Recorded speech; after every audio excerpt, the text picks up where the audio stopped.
Hello, Life Group leaders.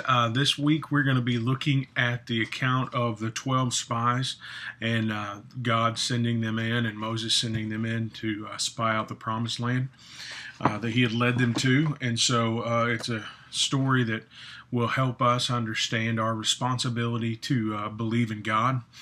And I'm not going to take time to read that for you this week, but I do want to go over these questions. I feel like the questions are really good that are in the book. And so I'm probably just going to retype these same questions and give them to you in a PDF, just because I just want to continue that if it's easier for you to print them out and use them. So I want to go through these questions. What did God want the 12 spies to do? Were they supposed to explore the land to gain helpful information or assess whether taking the land was possible? They were never supposed to go in and assess whether taking the land was possible. They were supposed to go in, and the word that is used there, to spy, means to make a reconnaissance. They're to go in and see what the land was like, what God had provided for them, how maybe they would plan an attack. But this was never an evaluative thing. They took that into their own hands and made it something that they weren't supposed to. What was the land like? How did the spies describe the people, and how did they describe the quality of the land? Now, it's interesting in this that these spies come back and they do begin to describe not only the land but the people. Now, they said that we came to the land which you sent us. It flows with milk and honey, and this is its fruits. So they described a land flowing with milk and honey. What's interesting about that is that God had sent them, or he had made them promises prior to this. Back in Exodus chapter 3, it says, verse 17 says, "And I have promised to bring you up out of your misery in Egypt into the land of the Canaanites, the Hittites, the Amorites, Perizzites, the Hivites, and the Jebusites, a land flowing with milk and honey." Then in Leviticus 20:24 it says, "But I said to you, you will possess their land. I will give it to you as an inheritance, a land flowing with milk and honey. I am the Lord your God who has set you apart from the nations." And then we get here to this in verse 27, and they describe this as a land flowing with milk and honey. But how do they describe the people? It says that they are very large, and besides, we saw descendants of Anak there. Now, who are the descendants of Anak? These descendants of Anak are the ones that they go on to describe here in verse 33 of chapter 13. And there we saw the Nephilim, the sons of Anak, who come from the Nephilim. And says we seemed ourselves like grasshoppers, and so we seemed to them. And so they describe the people of the land as strong. They lived in fortified cities. Now, these Nephilim this is not the first time we find them in Scripture. Back in Genesis chapter 6, whenever corruption was increasing on the earth before God flooded the earth, you see that it says that at this time there were Nephilim on the earth, and also afterward. And so these giants, if you will, are in the land. And so they are very intimidated because they seem like they are nothing compared to these other people. So here really you have two contrasting things.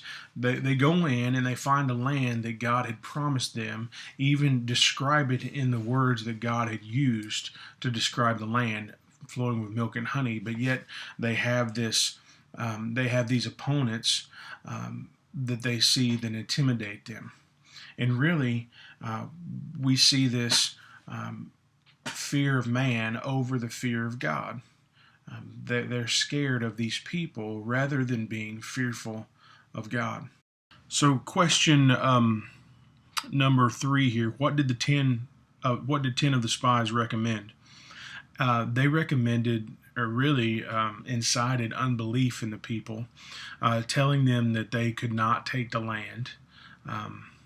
They they said that they were unable to do it because these people were so huge. And the ones that stood up against them were Caleb and Joshua. And Caleb said, "Let us go up at once and occupy it, for we are well able to overcome it." But these men stood up against him and told him no. And so the fourth question here is, why did Joshua and Caleb believe the land could be taken? What were they basing their belief on? Well, they believed that God would give it to them. In fact, if we go on back over here to chapter 14, verse 8, it says, "If the Lord delights in us, he will bring us into the land and give it to us, a land that flows with milk and honey." And so they were believing in God that he was going to be the one that was going to accomplish this through them. But I also want you to see that is based on the promises that he had made to them prior. But I also want to take you back to verse 29 of chapter 13, because I think this is important. It says there, "The Amalekites dwell in the land of the Negeb." Now, these spies had gone in and they said the Amalekites dwell there. I want to remind you of a couple things. First of all, Amalek was the son of Eliphaz, who was the son of Esau. So you have God naming Jacob Israel. Jacob's brother was Esau. Now, what do we know about Jacob and Esau? Well, first of all, Esau despised his birthright and sold it for a bowl of soup. And so he despised that birthright. I thought it was nothing and gave it away. But even before that, we know that God had put two nations in the womb, Jacob and Esau. And what does the Bible say? Jacob he loved, but Esau he hated. And so God is in the process of forming for himself this people, and there are going to be two nations. And this is a continuation of Genesis chapter 3, where we see the curse against the serpent, and he said that he will crush your head and you will bruise his heel. So it's this conflict between the offspring of the woman and the offspring of the serpent, and it comes down to these two that are born from the same woman, Jacob and Esau, and Jacob he loved and Esau he hated. And so Amalek comes along, and if you remember a few weeks ago, whenever I preached from Exodus chapter 17, that the Amalekites came against the children of Israel and attacked them from their rear guard. And Exodus 17:14, "Then the Lord said to Moses, write this on a scroll as something to be remembered, and make sure that Joshua hears it, because I will completely blot out the name of Amalek from under heaven." Joshua knew that God had promised to wipe out Amalek.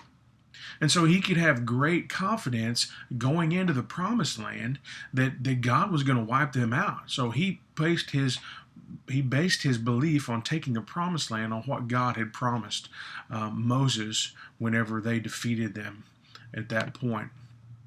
You see if there's anything else I need to say about that. I don't think so, but long and the short of it is they're basing their belief that they can take the land on the promises of God. Question number 5 addresses how the Israelites responded to the reports that they received from the two conflicting groups. And they basically said, they complained against Moses, against God. Said, "Why did you bring us out here? It would have been better if we'd have died back in Egypt." And their response was that they wanted to stone Joshua and Caleb, and they wanted to find for themselves new leaders that would take them back to Egypt. Now, I just want you to think about that for a minute. Take them back to Egypt. Back to what? Pharaoh and his army had just been decimated, or not just been, but they had been decimated in the Red Sea. And so what would they even be going back to? It's not like they had a strong environment there to go back to. It's not like things could be like they were before.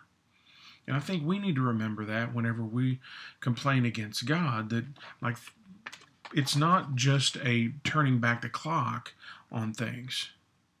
It's not as if things are going to be the same way, because God has delivered us. And so they rebelled, and they didn't believe. They wanted to stone Joshua and Caleb, and go back to Egypt. And God was angry. God was extremely angry with them and wanted to blot them out and create a whole new nation from Moses that was even greater than the one that he created. I want you to ask yourself the question, what would you have done if you were Moses and God had said that to you? Would you have said, okay, great, these people are a thorn in my side too. They have wanted to kill me. I'm frustrated with them. God, just get rid of them and let's start over. But that's not what Moses did.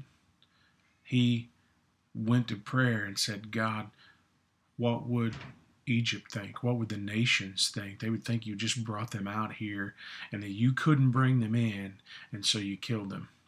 Moses was much more concerned with the glory and the name of God being lifted up than he was about making a name for himself. And so I think that's important. We need to be a people that aspire to be people like Moses in that regard, that we care more about the name of God than we do making our own name great. The next question there is, did God forgive the Israelites? And what consequences would they face for their lack of faith? We can undoubtedly say, yes, God forgave the Israelites. And you may say, where does that come from? Well, verse 20 of chapter 14. Then the Lord said, I have pardoned according to your word. He has forgiven them of their grumbling, of their unbelief, but that does not mean that they're not going to face consequences. God brings a judgment against them anyway, even though he's forgiven their iniquity, and the consequences for their unbelief is going to be falling in the wilderness. And they are not going to get to go into the promised land. They are not going to get to see the inheritance of the land.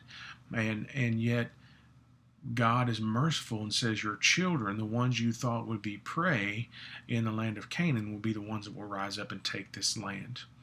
And so they would die in the wilderness. And really, even more severe than that, those 10 spies that came back and incited this unbelief, they all died of a plague.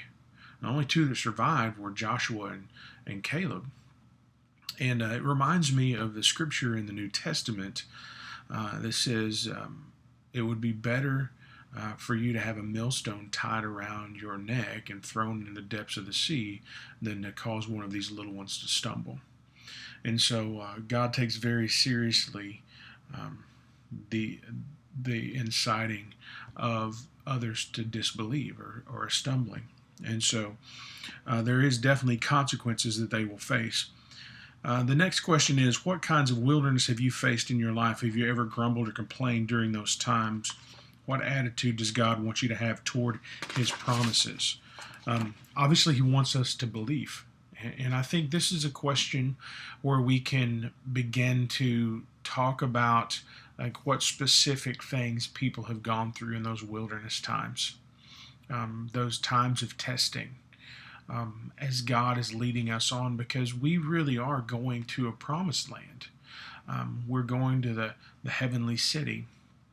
If you go over into Hebrews chapter 11, we see that we are looking for a city whose builder is God.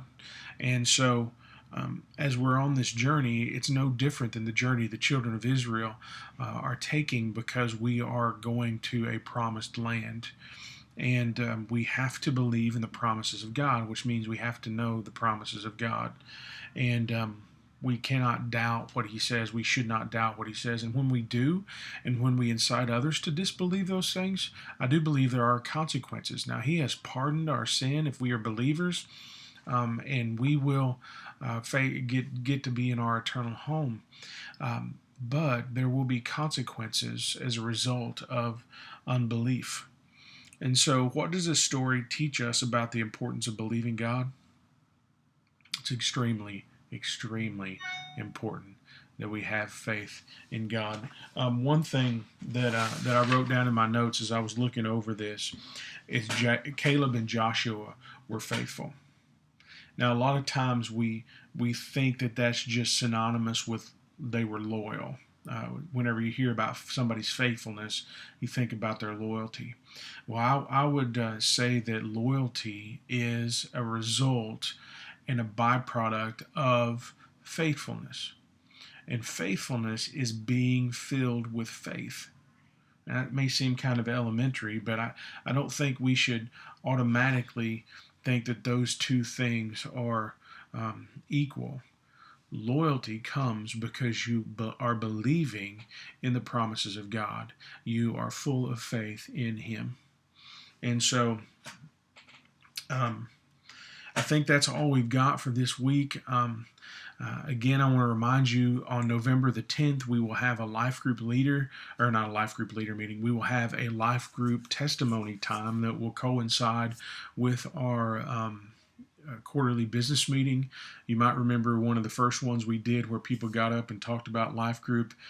Be looking for people in your life group this time that would be willing to get up and give testimony on November the 10th of how God has used the group, how God is increasing their faith. He's bringing along this journey of faith in their lives. And so hope you have a great week looking at this story of the spies that go into the promised land and how they can teach us that we need to have belief and trust in God no matter where He brings us and what obstacles are in our way. I think this lesson is important for us who are life group leaders as well, because we have to continue to remain faithful. We have to continue to believe that God is working in the lives of the people in our groups. He's working in our lives. He's working in their lives. He is bringing this thing to completion, and we just have to believe what He said and continue to make disciples who make disciples. And so I just want to thank you for your faithfulness in doing that. And I believe that these groups are making a difference in the life of our church. I believe that God is going to use them to grow us in our faith and maturity, grow us closer together as a people. And I believe we can see that happening even each Sunday morning as we come together and we feel the Spirit move and the closeness we have as a people. And so thank you for all that you're doing, and just keep your shoulder to the plow and be faithful to God. Thanks.